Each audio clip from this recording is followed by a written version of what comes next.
Hello, everyone, and welcome to another segment of Motivational Mondays with Donna.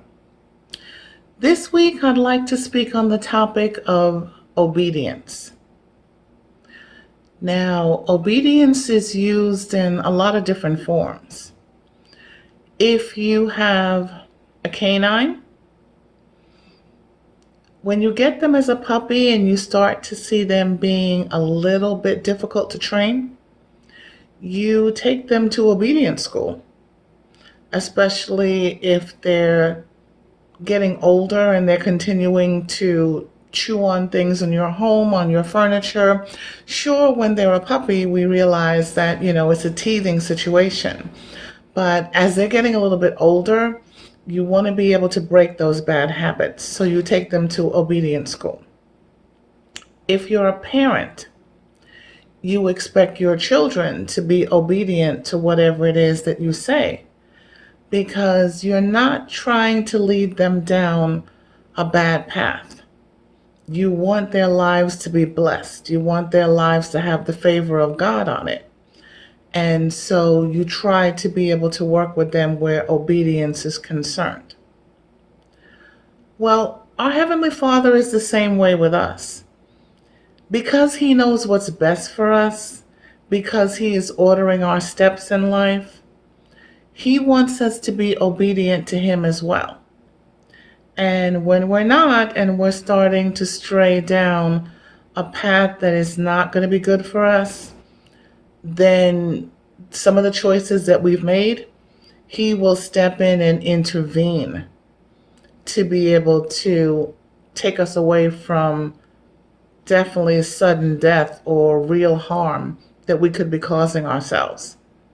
At the same time, He may also allow some of the choices that you've made to go through, and then when it's overwhelming to you, it's too tall for you, it's too smelly for you, then is when you normally drop to your knees and cry out to Him. And at that point, He will and always bring you through. But this is where you're going to learn from your mistakes. So in the book of John, chapter 2, verses 1 through 11, we see that the first miracle that had taken place was with Jesus at the wedding in Cana. And His mother had said to Him, they don't have any wine to drink, because they had ran out of wine. And Jesus said to her, woman, what do I have to do with thee? And as a mother, knowing a little bit more, with a little bit more wisdom, she just backed off and she said to the servants that were there, just do whatever He tells you to do. Because Jesus didn't believe that His time had come yet, but His time actually did come. And this is when He was supposed to perform His first miracle. So He said to the servants, there were 6 water pots that were there, and He said to fill the water pots with water, all the way to the brim. Now, they could have just been like, this makes no sense. They ran out of wine. Why would we be looking to serve them water? But this is where obedience kicks in. And they just listened to what Jesus said, which is what His mother had said to them. Whatever He tells you to do, to just do. And so they did. And then Jesus said to them, take the buckets and give them over to the governor of the house, the water pots. And at that particular point, the water was turned into wine. And then the governor of the house, when he tasted it, was astonished, because he said, normally they put out, the good wine first, but instead the opposite was done here. The bad wine or the less tasting wine came out first, and then the best wine was saved to the end. And so this is the first miracle that Jesus performed. And it all revolved again around obedience, you know? Then we also have in the book of Matthew, chapter 17, verses 24 through 27, where Jesus was traveling to Capernaum with Peter. And they were looking for them to be able to pay tribute and pay taxes. And Jesus had to speak to Peter and say, well, we don't want to offend them. So, go out to the sea and take your fishing rod, and the first fish that you hook, pull it up, and when you open its mouth, you will find the money to be able to go and pay the tribute for the taxes. And Peter was obedient to what Jesus said. And when he pulled up that fish, there was the money that he was able to go and pay on behalf of him and Jesus.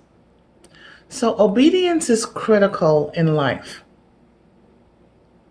It also shows that you have a little bit of humility, where you're not prideful, you don't think you know everything, and anything that anybody says, you think you always know more. So as you're going through your daily life and different situations come up, don't try to test everything. Don't try to challenge everything. Just step back, take a breath, and say, can I be obedient to something like this? And as long as somebody's not telling you to jump off of a bridge or do something drastic, get on the middle of a highway and just stand there and let's see whether or not you can be safe from any cars hitting you. Anything like that is just drastic, okay?